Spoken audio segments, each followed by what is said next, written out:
বন্ধুরা, প্রেসিডেন্ট জিয়াউর রহমানের যে স্মৃতি ছিল চট্টগ্রামে কাজীর দেওয়ারি জাদুঘর, আমরা এসেছিলাম দেখার জন্য। ওই যে বন্ধু বান্ধবরা দাঁড়ায় রয়েছে এখানে, আমরা এসেছিলাম দেখার জন্য, কিন্তু দেখা হলো না।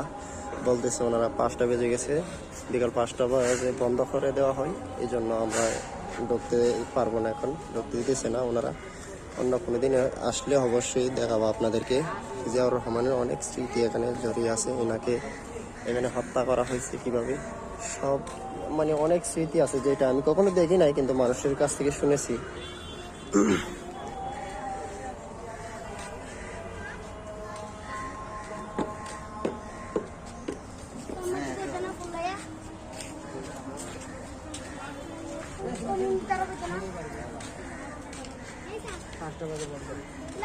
দেখা তো আর হলো না। হ্যাঁ।